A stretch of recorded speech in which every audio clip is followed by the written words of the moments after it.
honra de poder trabalhar, que tenho assim a satisfação de ver assim fazer um trabalho ambos tentando ao máximo possível que tudo aconteça. É que eu tenho certeza que sabem que eu também faço isso. Faz 2 anos que eu estou designado para esse processo. Esse processo eu fui designada quando estava em Santa Maria. Fui escolhida pela minha instituição e eu, se tivesse que fazer uma escolha, não quereria estar aqui. É um processo com muito sofrimento. Mas tive a honra de poder fazer isso ao lado do Dr. Davi, que acompanhou o início de todo esse trabalho. O Dr. Davi, quando aconteceram os fatos, foi para Santa Maria, sofreu junto. Então, todos esses anos ele sofreu. E eu sempre digo que 27 de janeiro de 2013 é um dia que todos nós sabemos o que estávamos fazendo. Assim como a gente, quando fala de 11 de setembro de 2011, 27 de janeiro, todos nós sabemos o que fazíamos nesse dia. A Tribuna da Defesa, a minha saudação, e as minhas saudações são breves.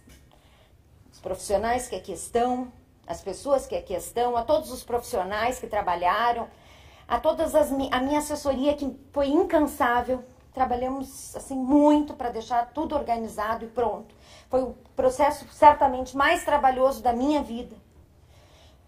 Porque tudo é muito extenso, muitos depoimentos, 915 depoimentos. Volumes, mídias, todo mundo que me conhece sabe que eu jamais viria para um processo desse sem conhecer todo o processo. Então, para organizar tudo isso foi realmente muito trabalhoso, porque a gente precisa se encontrar num processo para vir a julgamento. E era essa a minha preocupação. Então, a minha saudação a toda a minha equipe, em nome da Luísa, que foi meu braço direito e esquerdo em tudo isso.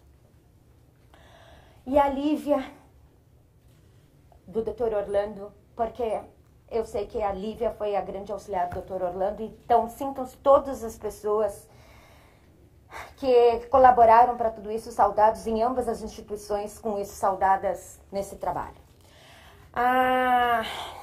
Aos presentes, familiares, meu coração, assim, não sou de Santa Maria, mas meu coração agora é um pouco de Santa Maria.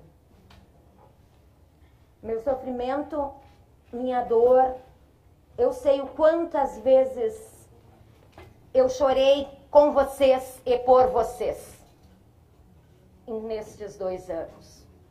Porque o mundo inteiro chorou quando aconteceram os fatos.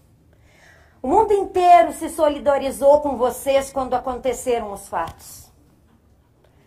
Mas só quem conhece a realidade desses fatos pode compreender a dimensão de tudo isso. Não são papéis. Eu sempre digo, os processos não são papéis. São pessoas. São sentimentos. O processo mais difícil da minha vida, e se eu dissesse mais difícil pelo volume a gente supera. É tu começar um processo e tu chorar a cada página. Pela dor que cada depoimento carrega. Pela dor que cada palavra carrega. É a diferença de tu ler outros processos. E esse é imensurável. É completamente diferente. Vejo vários colegas, vários outros juízes, funcionários, mas nós estamos num processo, e assim a saudação à bancada da assistência, mas nós temos um processo que é direcionado aos senhores, que estão aqui há 9 dias. Nós estamos no 9º dia. O maior júri do estado do Rio Grande do Sul. Um dos maiores júris do Brasil, não é o maior júri em termos de dias do Brasil. Eu já tinha feito júri 3 dias e eu já tinha ficado esgotada. quando eu tinha feito um júri de 3 dias. Quando eu chego aqui num júri de 9 dias, eu dizia, meu Deus do céu, me dê forças, porque eu sabia que eu teria um júri longo pela frente, para encarar esse desafio, porque eu tenho vítimas sobreviventes e famílias que esperam a minha força no dia de hoje. Em todos esses dias. Eu sempre digo que eu tenho assim uma carreira toda ela voltada para o júri. Há muitos anos atrás,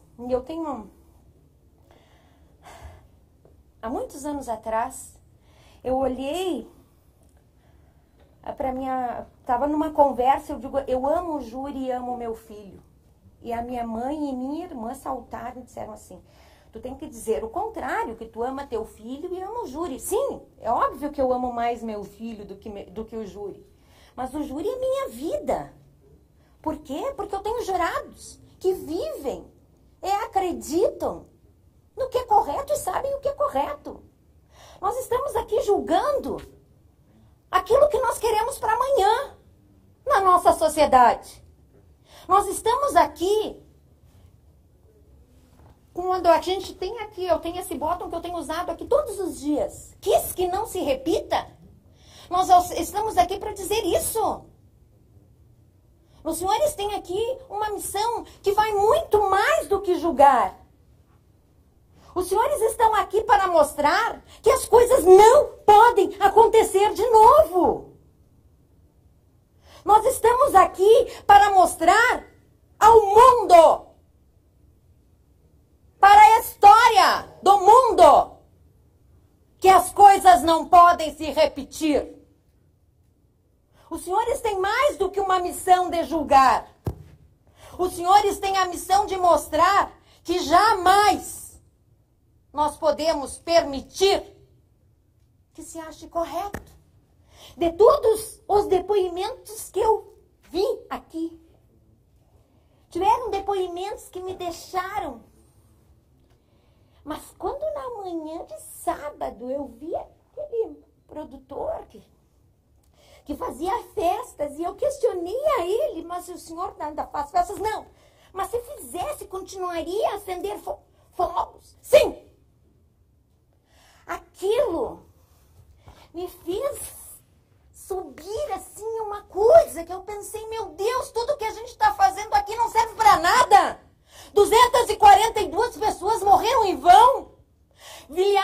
Centenas de pessoas ficaram feridas em vão. Sofrimentos vieram e vão continuar existindo em vão. As pessoas vão continuar achando bonito tudo isso. E o que nós temos que avaliar? Nós temos 4 pessoas para julgar. E é isso que os senhores vão julgar no dia de hoje. 4 pessoas. No dia de hoje, eu quero dizer, no decorrer, né? Nós temos 4 pessoas para julgar. E todo mundo sabe que um dia eu fui professora. E que eu amo quadros. Eu, antes de ser promotora, um dia eu fui professora. Eu estou com 3 jurados que estão aqui pela primeira vez e provavelmente talvez não saibam da minha história. Mas eu fui professora, dava aula para os pequenininhos. Eu sou promotora por opção de vida. E nós temos 4 pessoas que os senhores vão ter que julgar, cada uma com a sua história de vida. A primeira delas, que é o réu, né? Elisandro. Cada um delas vem com uma história. O réu Elisandro, que todo mundo conhece por Kiko, e eu assim passei a chamá-lo, porque quando eu falo em Elisandro, parece que não estou falando do réu que está sendo julgado, mas os senhores vão julgar a conduta de Elisandro, né? Então é assim que vocês o chamaram. Eu e Elisandro, os senhores puderam compreender muito bem que era o dono da boate. E a boate, na verdade, sendo bem sincero, senhores, sempre foi da família dele. No início da boate, ela começou no contrato social com Alexandre Costa, com a irmã daquele Tiago Muti que estava aqui, que na verdade era o proprietário. Ele que era o proprietário, e eu acho que os senhores conseguiram captar muito bem isso. é mais um funcionário da GP Pneus, que é da família do Kiko. É que, senhores, era só um laranja e, como tal, está respondendo a um processo criminal sobre isso. E eu diria para os senhores, a Kiss, e eu sempre digo assim, que ironia. A Kiss, que tem o nome de Santo Entretenimento, então, começou com um nome de santo, é que tinha um nome de fantasia que em inglês se remete a beijo. Trouxe tanta desgraça, uma boate que tinha nome de santo e que remetia a um ato de amor, só trouxe desgraça, tanto sofrimento. Ele era, eu vou dizer para os senhores, eu tenho para mim que ele nunca deixou de ser dono. Mas essa empresa sempre foi da família dele. Nós temos uma segunda pessoa, que é o Mauro. E o Mauro, a tese dele é que ele era apenas um investidor. E como diz o doutor Pedro, eu não vou investir, as pessoas investem em ações e não em bote. Ele diz, eu era um investidor porque eu tinha absinto, mas ele tinha outros estabelecimentos, restaurantes e coisas que ele mandava e que ele comandava. E ele diz, o único estabelecimento que eu tinha que não comandava era Kiss. E aí eu digo para os senhores, no qual ele tinha entrado na sociedade em setembro de 2011. Essa foi a época que ele entrou na sociedade. Nós temos o Luciano, que foi a pessoa que comprou os fogos. Não só comprou os fogos, como acionou. É que, senhores, passa o processo inteiro dizendo, eu não tenho nada a ver com isso, eu não sei, não, eu sou apenas um rapaz simples, eu não sei por que me chamam de produtor de palco. Senhores, isso aqui foi apreendido dias depois na casa dele. A primeira coisa que me chama a atenção, que era o crachá que ele usava na noite dos fados. Tanta gente saiu queimada, tudo saiu tão queimado.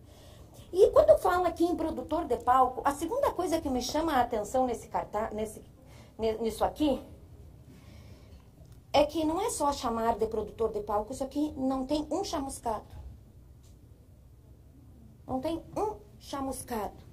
E quando a gente vai e ele não gosta, e Luísa, se tu pudesse passar lá aquelas coisas do Facebook dele, ele não gosta de ver o Facebook dele.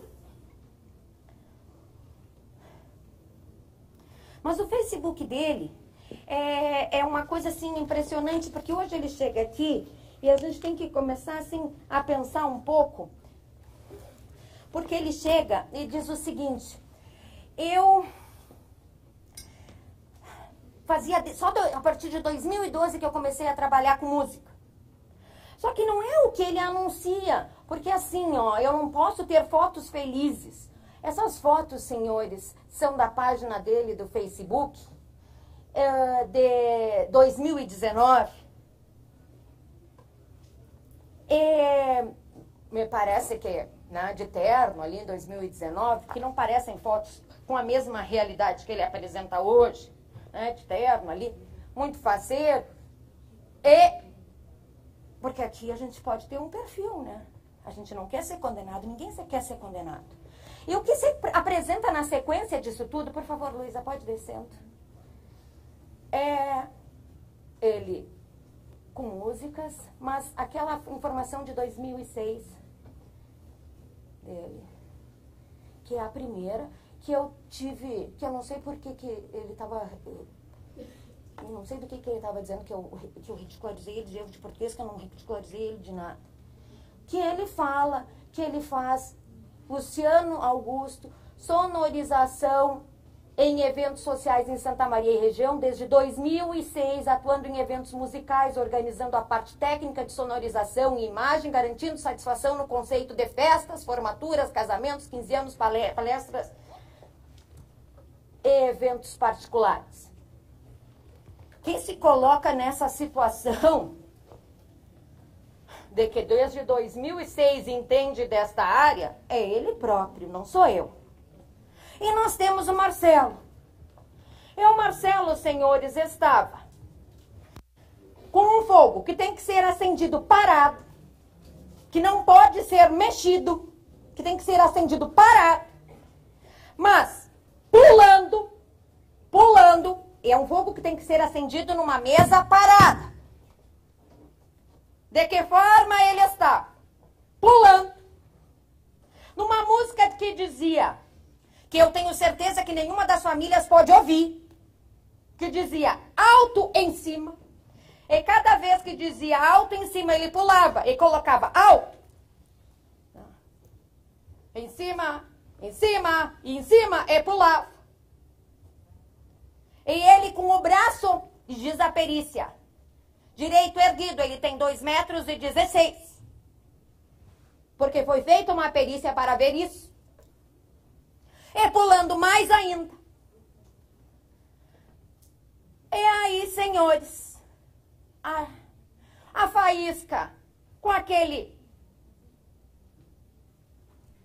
artefato atingiu o teto, que tinha uma espuma que não era anti-chamas, mas que se fosse, eu diria para os senhores anti-chamas, talvez tivesse tido o mesmo problema, porque não é nenhuma garantia, porque estava muito próximo ao teto. E aí, senhores, atinge. Por quê, senhores? Porque ele pulava, tinha que estar parado. E mais, para mim, o que mais me choca é que nunca houve a intenção de avisar ninguém. E aí a gente tem que começar do início daquela noite. Porque eu ouvi o produtor de festas, que eu não sei como, a pessoa que produz festas, que vem aqui prestar depoimentos, diz assim, eu não sei quantas turmas de faculdade estavam fazendo festa aquela noite. Mas a gente tem o flyer da festa, que já mostrou ali a perícia do tamanho, é isso? O flyer da festa, e que cada uma das turmas tinha 150 ingressos, e a gente tinha mais uns 15 ou 20 pessoas com aniversário. É o flyer daquela festa aglomerados. O flyer da tristeza. Está aqui. 1, 2, 3, 4, 5, 6. E a gente sempre tinha mais ingressos. Na hora, porque muitas pessoas vão na hora. Nós tínhamos pelo menos mais 15 aniversariantes e normalmente eram 20 a 30 pessoas por lista de aniversário. E aí eu tenho que ouvir aqui que não, ninguém na Kiss queria que tivesse superlotação. E eu tenho que ir a mais, porque aqui meu objetivo, a gente tem que ter 4 focos. 4 focos, porque o primeiro foco é a gente ter que ouvir, mas o Kiko estava com a esposa grávida, eu estava com meu irmão aqui, como disse o doutor Davi. O que se discute sempre é que as condutas sempre foram de assumir o risco de matar. Assumir porque a conduta está externamente no seu agir. Nós tínhamos uma boate superlotada. É superlotada, sim.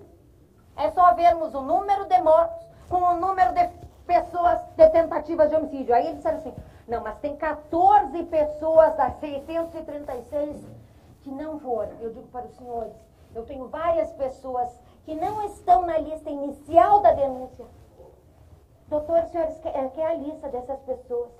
Eu digo para os senhores, que depois vieram, que entraram nos hospitais, e que a gente não vai ficar cada pouco, incluindo na denúncia. E nós tínhamos uma casa, senhores, que os laudos que abriram permitiam 691 pessoas. Aí eu ouço a defesa dizer assim, mas o laudo que foi feito pelo IGP posterior aos fatos dizia que era 749. Muito bem, o laudo do IGP depois dizia que era 749. Mas até então, o número que eu, quando abri, é que era me informado pelo engenheiro que eu contratei, me permitia 691 pessoas, no máximo, entre funcionários e presentes. E aqui, então, eu digo o seguinte, o que aconteceu naquela boate? Qual foi a história desta boate? Esta boate, senhores, esse passa, como diz aqui, se os senhores puderam observar, a atacar todo mundo. O que estava acontecendo com esta boate e onde é que pegou fogo nesta boate? A gente vai ter que voltar, então, àquele vídeo, o vídeo da cena do crime, o vídeo que começa, aquele vídeo que os senhores viram várias vezes do início do fogo. Eu primeiro vou passar ele de uma forma mais rápida, depois a gente vai passar quadro a quadro. Foi, vamos embora!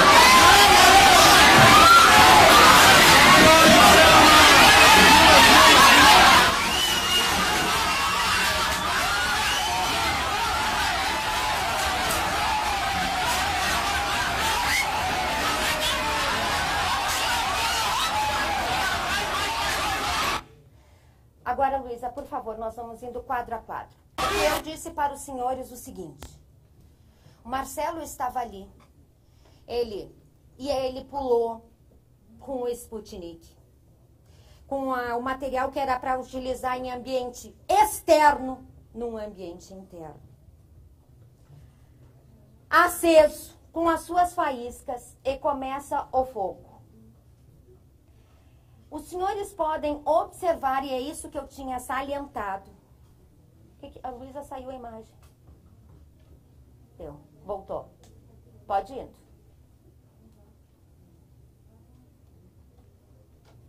Os senhores podem observar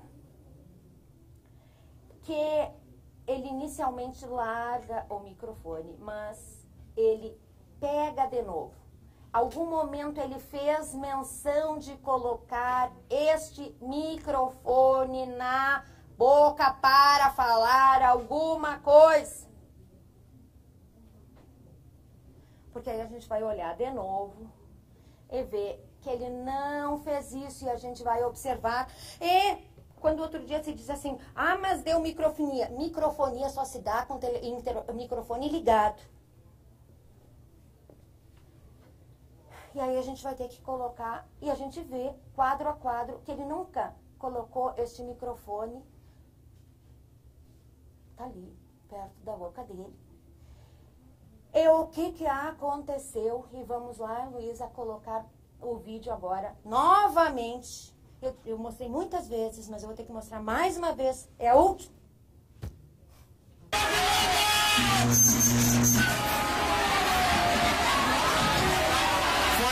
Vamos embora!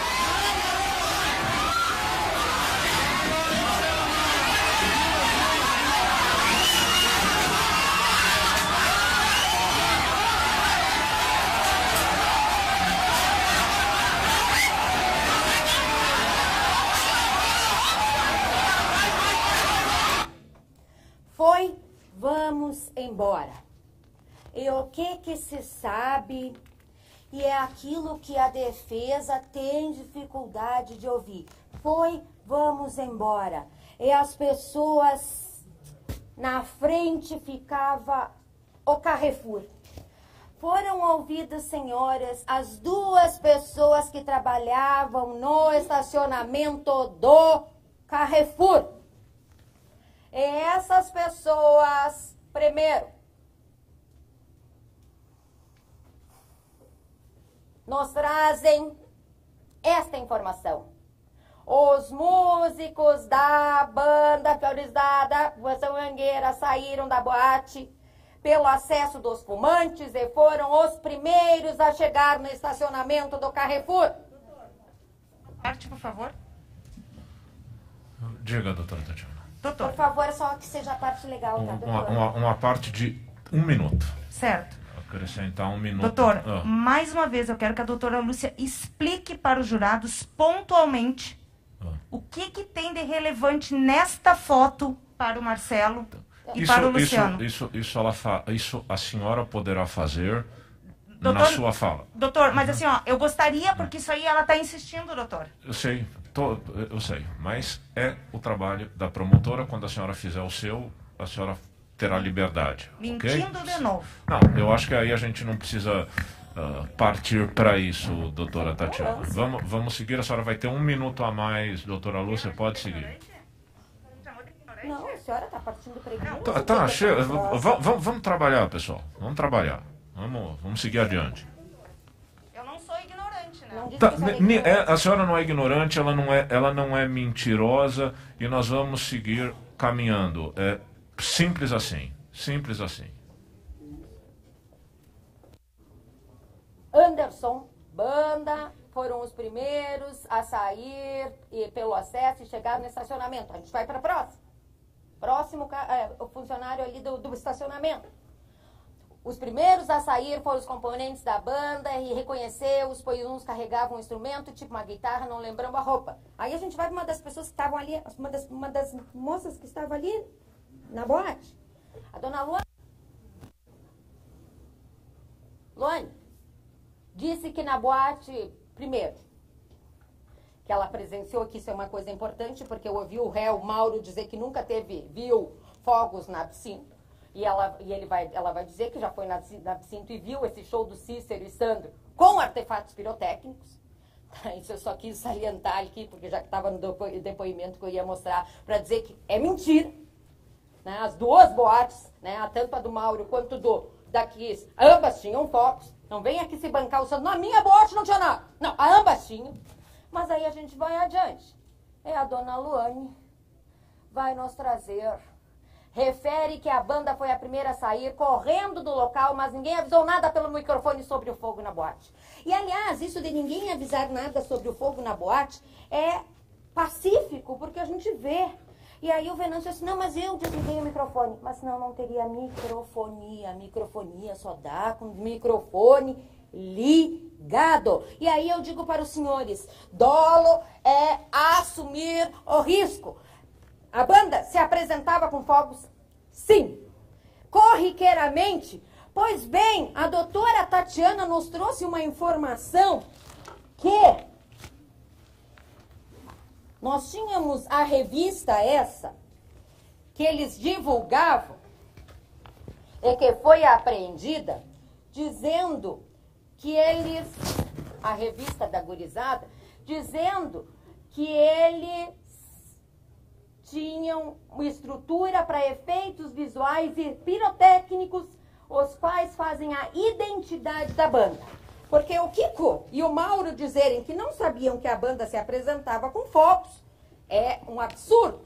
Mas aí, eu digo para os senhores, a doutora Tatiana trouxe uma informação que me chama a atenção. Por quê? Porque esses dois materiais foram apreendidos na casa do Márcio. O auto de apreensão, inclusive, consta do processo. E quando foram apreendidos, não dizia que sua cartaz era de 2000. E a doutora Tatiana nos esclareceu que esse cartaz era do ano de 2000. E esse fato aconteceu em 2013. Então, há 13 anos já tinham fogos. Então, eles eram mais do que sabedores do que se fazia e como se utilizava fogos.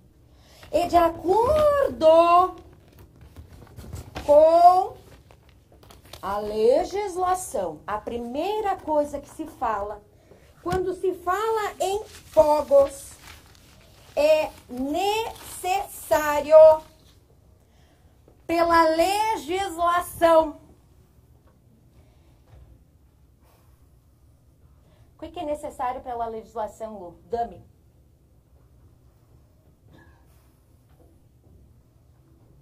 Tá ali, Dami.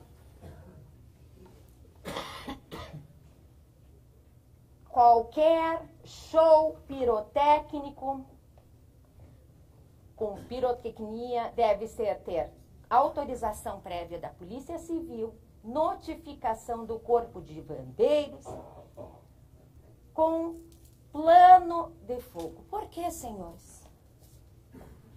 porque a gente não pode ter tragédias. Aí nós temos proprietários de boate que querem fotos, porque esta que é a verdade. Porque isso chama público, porque chamava público. E bandas que se anunciam, e esta banda se anunciava como: este é o diferencial de nossa banda. O diferencial está ali na revista. Este é o diferencial.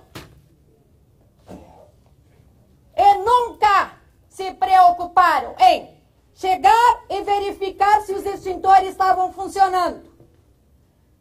Verificar em avisar Corpo de Bombeiros. Verificar e avisar a Polícia Civil. Fazer algum plano de incêndio. Plano de qualquer forma. Nenhum dos 4 aqui. Nenhum.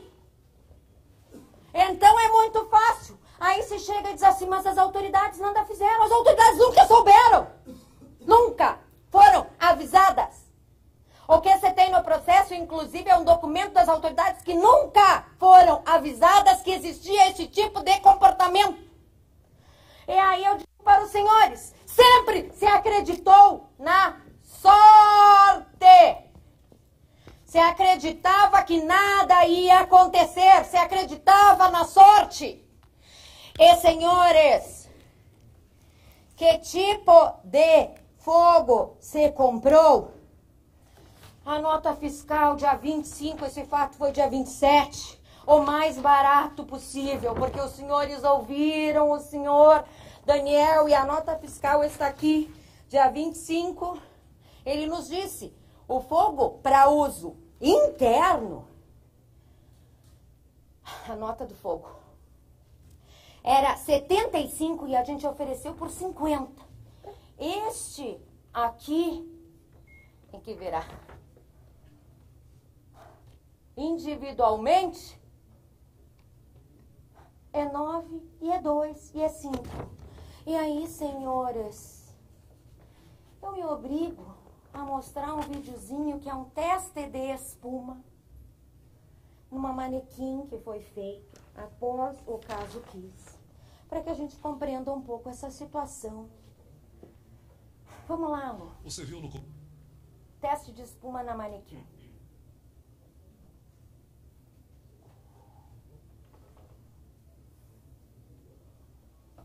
Agora um outro teste neste ambiente fechado. No teto, o mesmo tipo de espuma que havia na Boate Kiss. Um material simples, sem qualquer tratamento anti-chamas. No manequim, instalamos um sinalizador que vamos acender agora. Esse é o momento que o bombeiro acende o sinalizador. E começa o teste.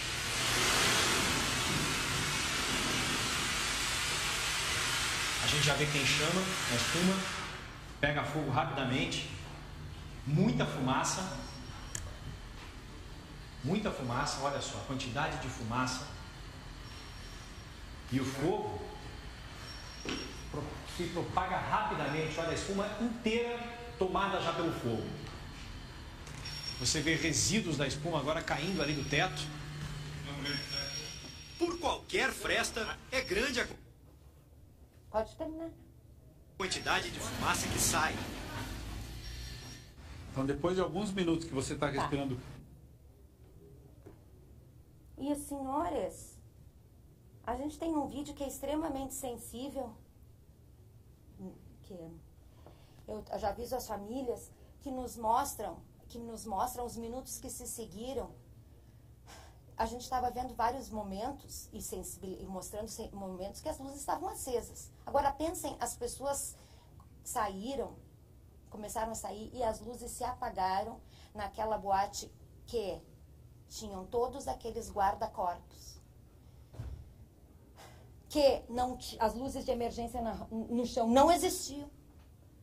É que, senhores, estava, sim, super lotada. E nós temos um vídeo de uma pessoa que gravou lá dentro e que o celular caiu e que foi apreendido. Aqueles celulares que tocaram 140 vezes, 130 vezes, 120 vezes, escrito mãe, irmão, vó, tia.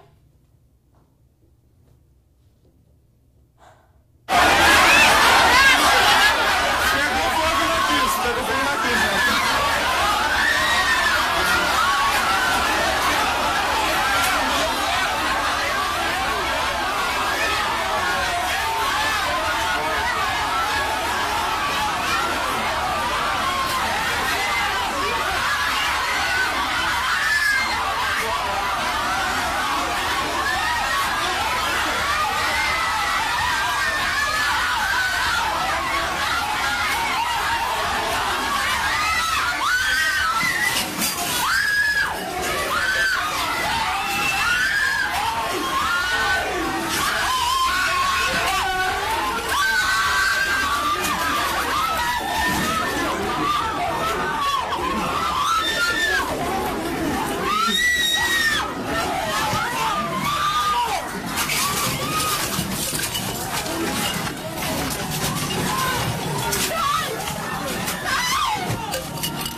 dia a gente tá na luz.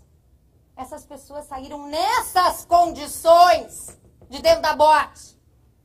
Naquela boate que nós vimos várias vezes aquele programa e ligavam. É na Kiss? É na onde? É na Kiss ou no salão? Tentavam ligar. Obrigada, militar, soldado Cristóvão. Alô? A senhora liga pro 193, bombeiros.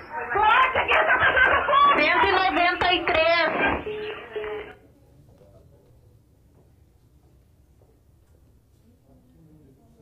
E aí eu digo para os senhores, a gente viu várias vezes aquela maquete acesa. Aquela reconstrução acesa, com todas aquelas grades.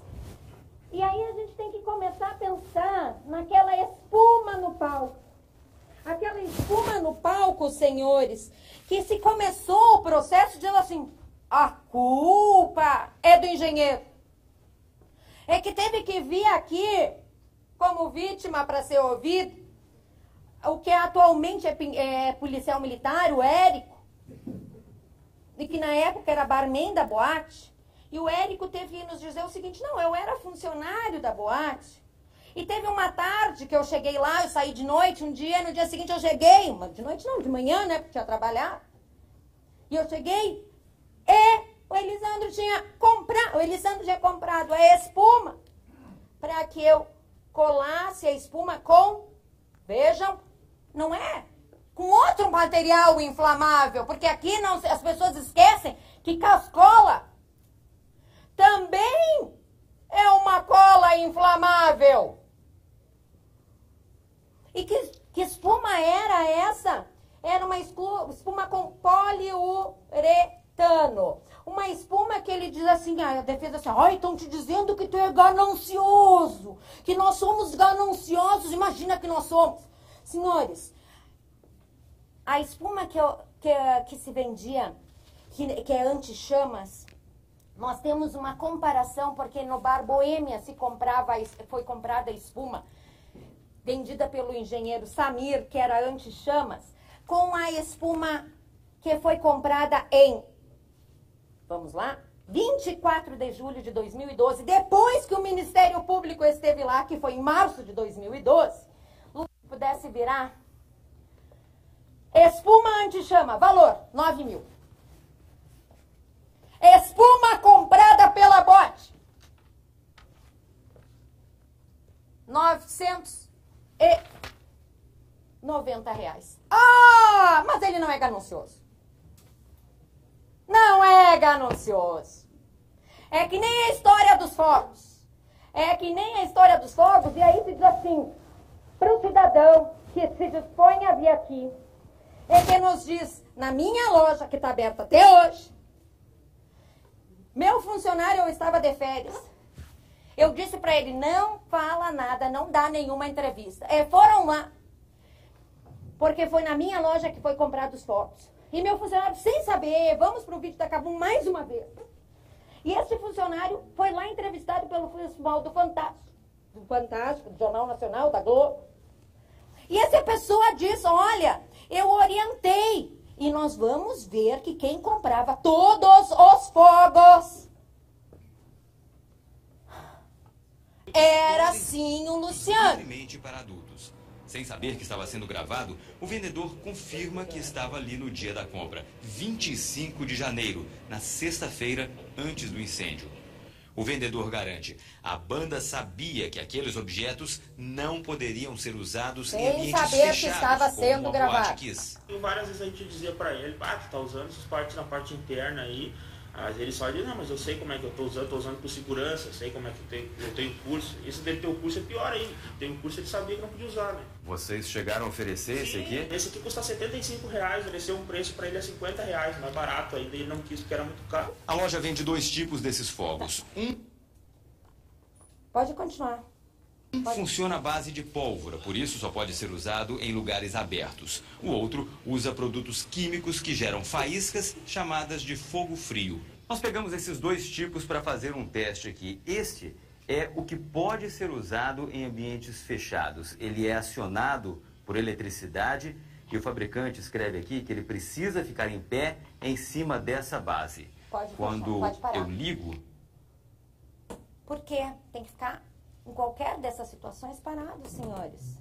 A gente não pode acender estes fogos agitando nenhum dos dois. Mas a gente faz tudo errado.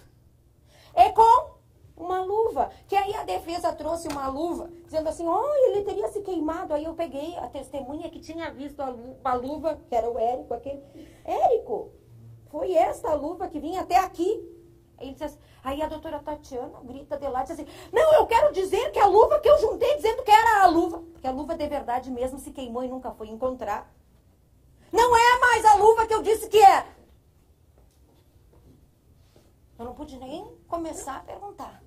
E aí a gente vai, senhores, para que eu tenho que trazer algumas informações, porque eu tenho que tratar aqui de vários réus, em relação à questão do Luciano. Porque o Luciano chega aqui e diz assim, eu não entendo nada, era o Danilo.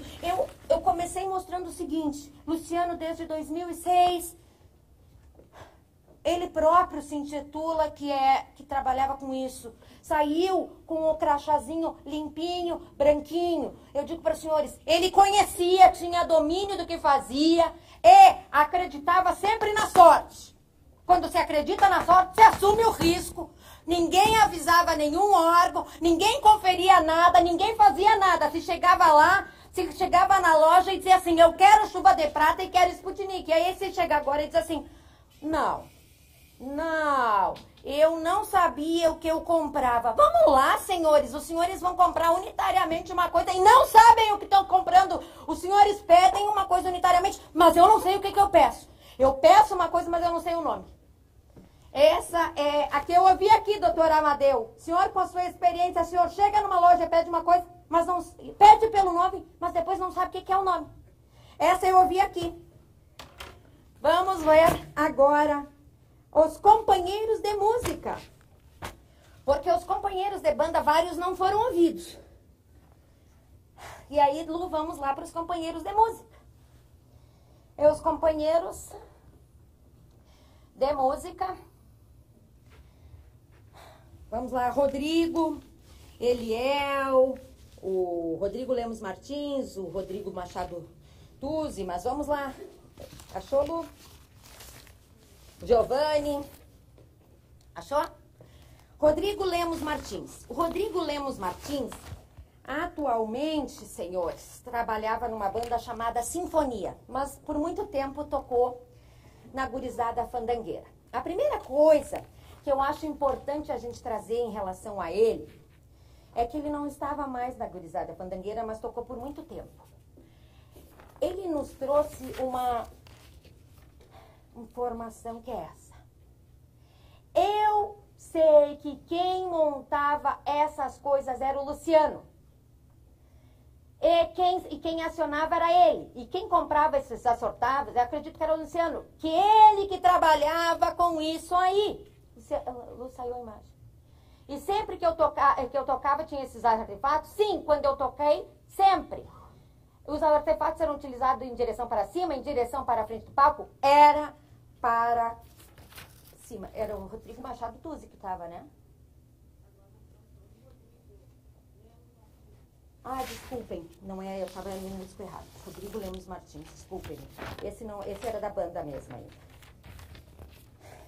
Aí, ele vai nos especificar mais adiante, na 1438, inclusive, novamente, que quem comprava sempre os fogos era o Luciano, porque ele que lidava com isso, ele que entendia dessa logística. E aí eu digo para os senhores, é o primeiro que diz isso, mas é a única pessoa da banda que diz isso? Não, vamos para o próximo. Vamos para o próximo da banda. Pode ser o Giovanni, ou o Eliel, ou o Rodrigo Machado Tuzzi, tanto faz. Giovanni Rodolfo Kedlar. Giovanni estava tocando aquela noite, e o Giovanni, senhores, diz na folha 789, a numeração está embaixo. Primeiro, que eles tinham já utilizado naquele mesmo palco, na Kiss, fogos de artifício. A primeira coisa que ele nos fala. A segunda, e que envolve o Luciano, na folha 793, ele nos deixa claro, 793,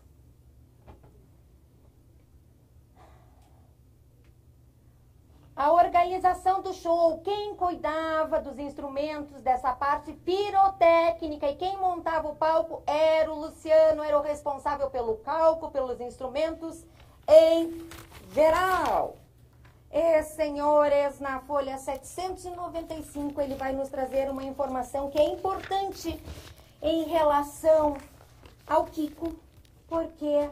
Porque ele nos confirma aqui, o Miguel Pedroso nos traz, que é na 795, lá em cima. Nem cheguei a 795 em cima, Lu. Enfim, mas não sei se até se eu grifei, mas enfim, ele tinha nos informado nesse depoimento também que espuma não serve para questões acústicas de isolamento e sim para tratamento acústico, que é aquilo que o Miguel Pedroso nos fala. Próximo, Rodrigo, ele é o Bagesteiro de Lima, próximo músico. Ele é o Bagesteiro, Eliel, Lu, Eliel,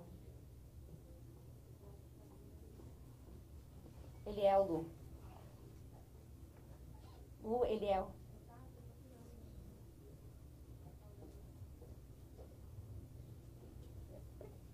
Tá demorando.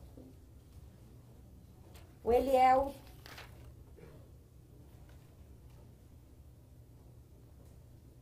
deu um probleminha. Achou?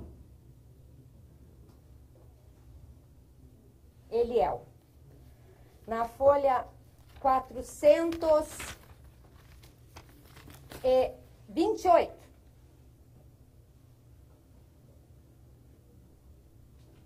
Lá embaixo. Tu disseste que te apresentava junto com a gurizada fandangueira em torno de 9 meses. Desde que tu começou a trabalhar, já se te apresentavam com shows pirotécnicos? Ele diz, teve uma época que eles pararam e aí depois da outra vez que entrou o Luciano, a gente começou de novo. E aí o material era do Luciano. Era o Luciano que fornecia, o material era dele, o equipamento era dele. Qual equipamento? O equipamento dos fogos, era dele. Aí ele entrou para a banda, começou a trabalhar e aí ele levou para usar. Senhores, ele nos traz na folha 437 uma informação que eu queria que os senhores gravassem. E qual é esta informação? A informação de que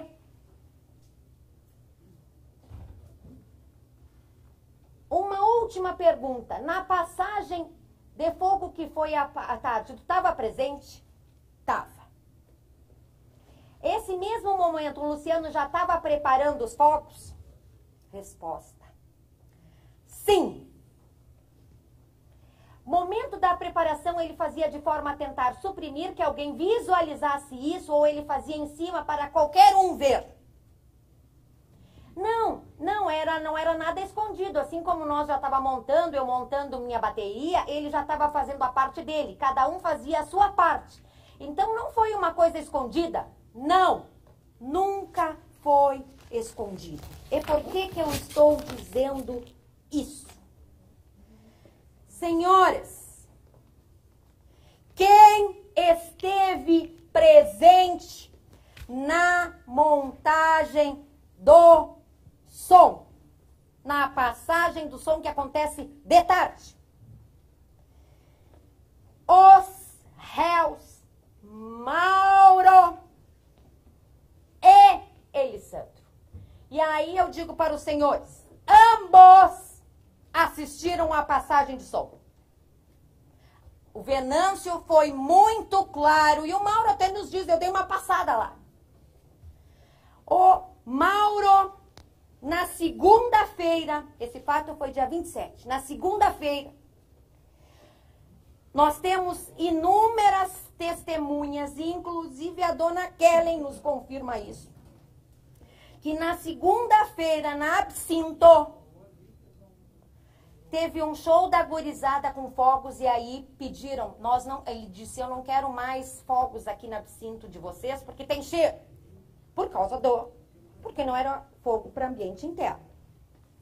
E aí eu digo para os senhores, o Mauro viu que a gurizada estava lá, que estava montando fogos lá.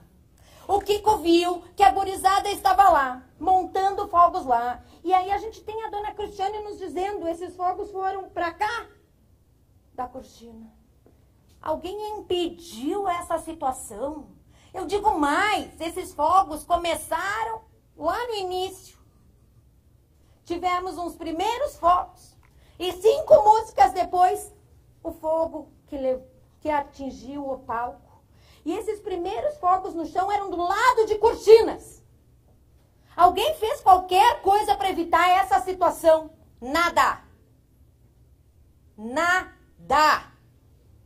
E aí, eu ouvi o próprio sobrinho do Kiko dizendo assim, olha, não, se tivesse tido fogos antes, já poderia ter acontecido. Imagina que a banda dele teria tido colocado fogo, feito a apresentação com fogos antes. E os senhores, depois que ele falou isso, eu tive que resgatar aquele depoimento do Marcelo Brum, que foi quem gravou o clipe, e que nos deixa muito claro. O clipe foi gravado e durante a noite, eu que gravei o clipe, depois foi usado durante a noite. E aquela foto é uma vergonha se dizer que era só na gravação do clipe para ter figurantes. Tinha camarote com gente, estava cheio de pessoas. Poderia ter acontecido muito antes do que aconteceu. E aí eu digo para os senhores, sempre se assumiu o risco, sempre se acreditou na sorte, sempre, sempre e sempre. E a gente tem que avançar. Quanto tempo eu tenho? Por que, senhores? Porque aqui a gente tem que pensar, porque nós temos um réu que diz assim, eu não tenho nada a ver com tudo isso. O réu Samir. E, senhores, o réu Samir que diz, eu só era um investidor.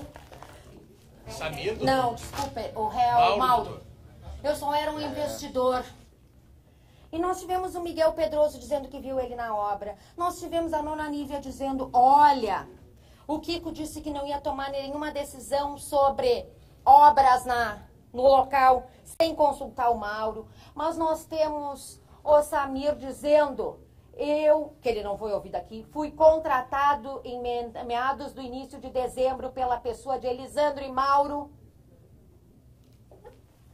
supostos proprietários, por Elisandro e Mauro. Mas aí, senhores, nós temos mais do que isso. Mais do que o Samir dizendo que foi contratado por ambos. Ele que também foi engenheiro da casa. Nós temos uma coleção de funcionários. E a própria irmã do Kiko. E vamos lá para os funcionários, por favor, Lu. Os funcionários... Ricardo Pérez, Ricardo, cunhado do Kiko. O Ricardo, de forma expressa. Kiko, pode baixar. Nunca fazia reforma sem o consentimento de Mauro, seu sócio.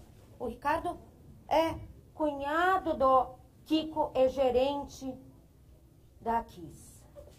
Pois esses sempre davam a passada para ver, Mauro ia frequentemente, ia lá conversar com Kiko. Aí a gente vai para a próxima pessoa.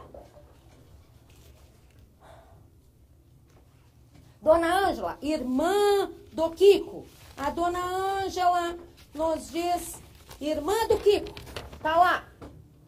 Todas as exceções e assuntos importantes eram objeto de diálogo entre Elisandro e Mauro, uma vez que este último também tinha poder de decisão na sociedade. Mauro não se limitava a perceber lucros. Havia periódicas conversas pessoais entre eles. Aí a gente vai pro próximo. Bruna. Bruna nos traz o quê? Ela sabia que a boate pertencia a ambos. Saiu a imagem. Vai passando. Desce. Desce, por favor. Em uma tarde viu Kiko e Mauro olhando a entrada da boate e fazendo sinais. Acredita que iriam alterar alguma coisa nos caixas e retirar uma grade de ferro localizada em frente aos caixas. E aí eu digo para os senhores, e essa grade foi a que impediu muitas pessoas de sair. E aí eu digo para os senhores, por que já não tinham tirado? Vamos adiante. Diogo, primo do Kiko que fez obras na casa. Quem determinava as reformas era Kiko e Mauro. E eu digo para os senhores, as reformas que ele se refere, que ele fez, foram as reformas do TAC, que colocaram a parede. E ele que fez a obra disso tudo. O Érico, que nós ouvimos, que aqui também confirmou, pode ir adiante. E aí, senhores, as decisões eram do Kiko e do Mauro, e ele nos confirmou aqui no depoimento dele também. E, senhores, eu sempre digo que tem uma coisa que me revolta, se tem uma coisa que me revolta nesse processo, é saber que milhares não, porque nós não tivemos milhares de mortos, que várias pessoas foram impedidas de sair pelos seguranças. Nós tivemos vários depoimentos nesse sentido. Que quando começou o fogo, e a gente sabe que tudo apagou, que a fumaça era preta, então não tinha como não saber o que estava acontecendo. Os seguranças impediram. Por quê? Porque tinha que pagar as comandas. E aí a gente está falando em ganância. Porque essa era a orientação da casa. E aí eu digo para os senhores, a gente aqui, eu pincelei várias pessoas dizendo isso, e por favor, vai baixando, Lu. O declarante saiu e quase ficou preso, a porta estava fechada, e quando foi aberta, as pessoas caíram, ficou prensado. Vamos lá, Lu. Estava trancada a porta. Aí a gente vai adiante. A Aline, quando estava saindo, que escutou uma moça falar que a porta foi fechada porque estavam saindo sem pagar. Que o importante é o dinheiro e não as pessoas. Quando o Kiko estava na frente da boate, tem 4 testemunhas que ouviram ele dizer: ai, a minha boate! Aliás, quando ele chorou ontem, não foi quando ele falou das pessoas, foi quando ele falou da boate. Patrick, as pessoas, vai lá, vai subindo. As pessoas se movimentavam em direção à saída, saíram 30 pessoas e o fluxo parou. Acreditando que o fluxo pode ter sido fechado. E aí eu vou dizer, a gente vai adiante, vai subindo, vai indo. A Andressa, ao chegar à porta, ela estava fechada. Vamos lá, vai indo. Chegaram na porta, ela estava fechada, os seguranças não deixaram sair. E a gente vai indo, e a gente tem assim, quando chegaram, não viu muitas pessoas, estavam fechadas as portas. E pessoas começaram a sair, saíram as primeiras. Aí se deram conta que estavam saindo sem comanda e pararam de sair. E, senhores, nós tínhamos 2 portas. A porta quarta-som, que também foi fechada, e a porta final, que eram funcionários da casa. Um desses funcionários foi mencionado aqui, que era o André de Lima, que é o Baby. O André de Lima, senhores, os réus, donos da boate, foram condenados já em alguns processos indenizatórios, a indenizar famílias. e foram condenados na Justiça Federal a retornar os valores para a União relativo às questões envolvendo o acidente do trabalho. E eu deixei esse depoimento do André de Lima na Justiça Federal, em que ele prestou depoimento em juízo, para a gente tratar nesse momento, que é um depoimento que ele nos confirma aquilo que todo mundo falava.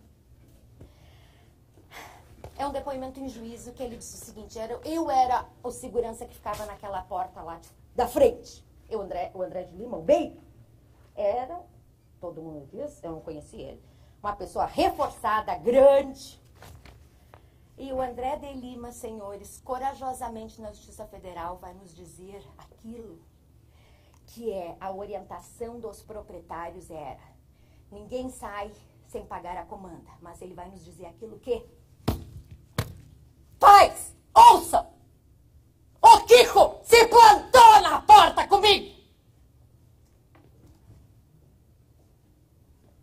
Matou!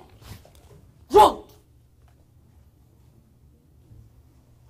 O senhor tinha alguma orientação de não deixar pessoas que não, e ele disse, pagasse a comanda? O senhor tinha essa orientação? Sim, sim.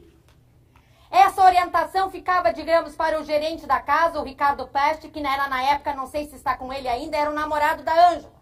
E ele vai dizer, e aí o juiz vai falar, certo, e o Mauro Londeiro, o senhor chegou a vê-lo lá em algum dia?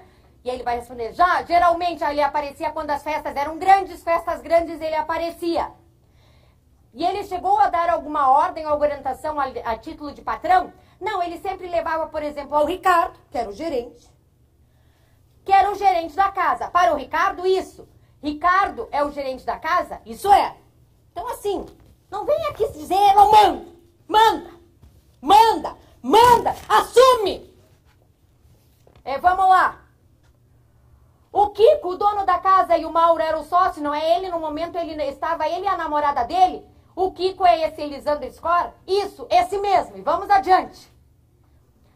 Ele é o Elisandro Score? Sim. E ele que fez esse, digamos, junto com ele, o segurança seguraram um pouco a porta, ele vai dizer, e ele me fez, o Kiko, digamos, junto com ele, assegurar um pouco a porta. Me fez, e ele é funcionário, segurar um pouco a porta. Tá aqui. E aí eu digo para os senhores, quantas pessoas podiam ter sobrevivido? Quantos pais poderiam não estar chorando aqui hoje?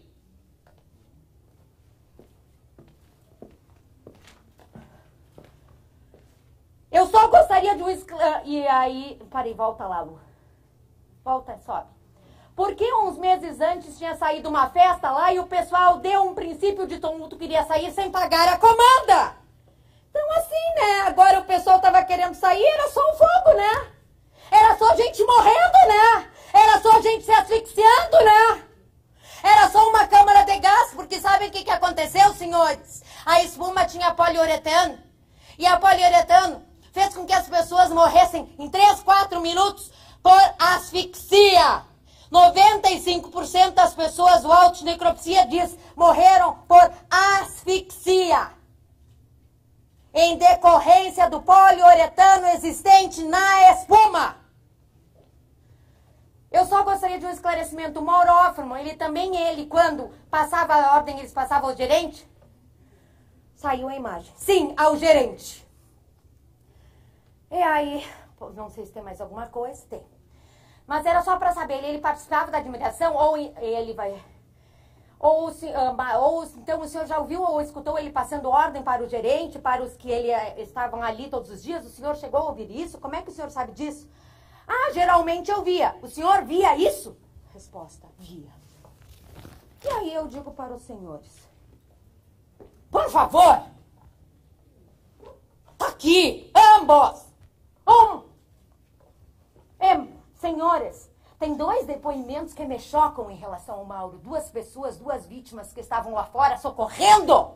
É que disseram, eu vi o Mauro e ambos dizem assim nos seus depoimentos. Ele virou as costas, não me ajudou a carregar as pessoas sobreviventes. para dentro de ambulância, para dentro de carro, para serem socorridas.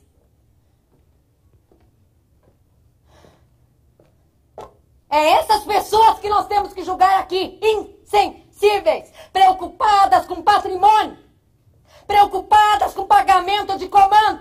É duas pessoas que não se preocupavam. Ah, eu gosto de festa, eu gosto de alegria. Alegria é ver os filhos voltarem para suas casas. E, senhores, eu disse, Lucas Barão Lu, eu disse para os senhores, na segunda-feira teve show da Bicinto com a gurizada fandangueira. A Kelly nos diz isso. Aí os senhores podem dizer, mas a Kelly não gostava. Lucas Barão não sabe quantas pessoas tinham na boate, mas que já tinha assistido a banda gurizada na segunda-feira anterior à tragédia, aonde? Na Bicinto. Teve o show que ocorreu lá e eles usaram material pirotécnico. E, senhoras, ambos utilizaram o que eu digo sempre, material pirotécnico na segunda-feira. E aqui se passa criticando e se diz o seguinte, a Vanessa quer nos ralar, a Vanessa não gosta da gente, porque a Vanessa passava dizendo, o Mauro mandava. A Vanessa dizia isso, e aí se desacreditava a Vanessa. Mas eu trouxe, senhores, por isso que eu fiz questão de trazer o depoimento do André de Lima, porque ninguém nunca desacreditou o André de Lima. E ele, num depoimento isento, nos traz essa realidade. E nós temos, a polícia, quando concluiu o inquérito, nos traz listas que nos mostram aquilo que nos dá a certeza. Primeiro, superlotação. As listas da polícia nos dão essa certeza. Na data do fato, as listas da polícia, Lu. Na data, as listas daquela da polícia. Se tu não achar, deixa assim, que eu não posso mais perder tempo.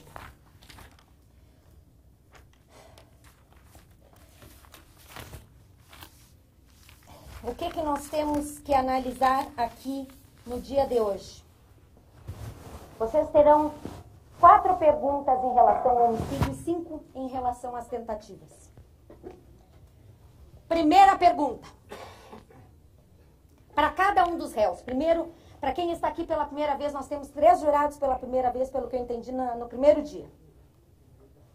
Cada vez, os senhores vão julgar um réu, outro réu, outro réu e outro réu. Vocês vão ter que tomar uma decisão para cada réu. A primeira questão que vai ser perguntada. O fato ocorreu. O juiz, em uma decisão, disse que vai perguntar sobre 7 homicídios e 7 tentativas de homicídio. E depois vai fazer uma pergunta que vai englobar todos os outros homicídios e todas as outras tentativas de homicídio. Para cada um dos réus. Nós não vamos julgar 242 homicídios e 636 tentativas. Senão a gente vai ficar dias e dias aqui julgando. A primeira questão é perguntada, o fato aconteceu? Senhores, nós temos esse fato mais do que documentado. O fato aconteceu? Sim. Segundo, primeiro, o réu Elisandro cometeu o crime. E eu digo para os senhores, ele era dono desse estabelecimento. Instalou uma espuma que ele comprou numa loja de colchões, junto com o Mauro. Ele que comprou sozinho, sim, mas o Mauro sabia. Tinha conhecimento, ia na boate. Era uma pessoa experiente, 20 anos de noite. E aí eu digo para os senhores, e não sabe o que é o certo e o que é errado quando se trata de noite? Eu não mandava na boate. Para aí, senhores. Todas as pessoas, quando foram ouvidas, disseram, várias delas, que faziam as obras que ele mandava e tinha poder de mando. Aí eu digo para os senhores, dos donos é isso. Aí do réu Luciano, ele comprou o artefato inadequado e acionou, era um artefato que custava R$2,50 e eles preferiam utilizar um artefato de R$2,50, sabendo que esse artefato, e ele assim, ó, ai, eu não sabia de nada. Senhores, por favor, desde 2006 eu trabalhava com isso. Todos os músicos referem, era ele que tratava com isso, a banda tinha parado até um tempo de usar fogos, e ele próprio diz, voltamos a usar fogos quando eu voltei para a banda. E aí eu digo para os senhores, esta é a autoria em relação ao Luciano. E em relação ao Marcelo, era um instrumento que tinha que ser usado parado, ele pulava com luva, e eu digo para os senhores, se não fosse um fogo quente, ele estava sem luva. Não, estava com luva, pulando naquele ritmo daquela música. Atingiu o teto, viu que atingiu, viu? Não teve a hombridade de avisar e sai voando de lá. Eu digo para os senhores, o réu é o autor? É o autor? Resposta para todos, sim. A próxima questão, que é a que vai definir se nós vamos dizer que não vai dar nada, ou se nós vamos dizer que eles vão ter que passar 5 ou 6 anos presos, que não é nada, mas é alguma coisa. O réu assumiu o risco de matar?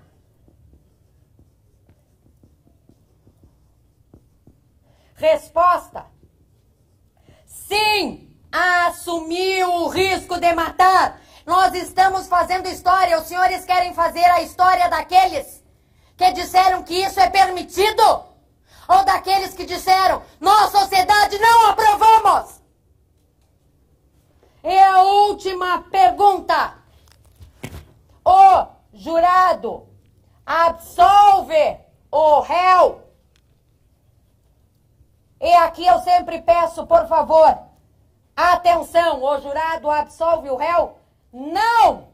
E peço atenção porque os senhores vão vindo. Sim, sim, sim. Aqui, não. Eu vou mostrar um vídeo, senhores. E aqui é um vídeo sensível. Que retrata um pouco. Não, o vídeo que o Ministério Público fez, que a gente fez.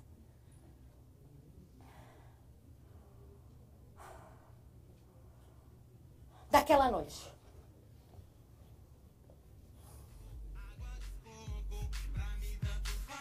Deveria ser uma festa assim.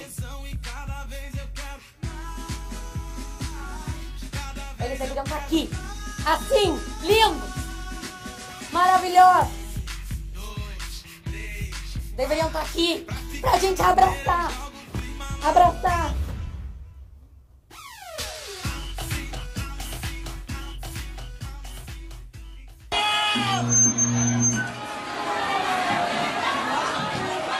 Foi. Vamos embora.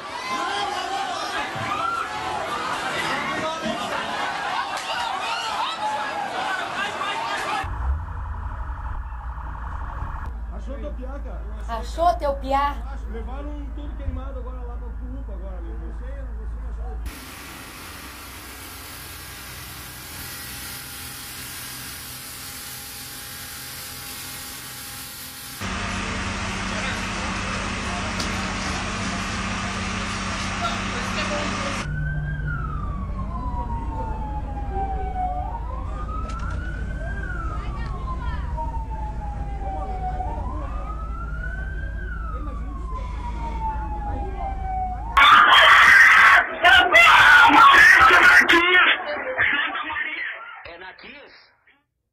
Você achou? Acabou, doutor? Eu tenho que encerrar nesse 1 minuto e 30 e dizer para os senhores. Nós aqui estamos sendo a sociedade, não só de Porto Alegre. Eu sempre, quando eu olho para os jurados no meu encerramento, eu digo o seguinte.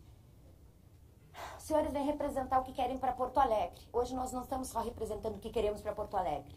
Nós estamos representando o que nós queremos para Santa Maria, porque os senhores estão julgando o fato de Santa Maria.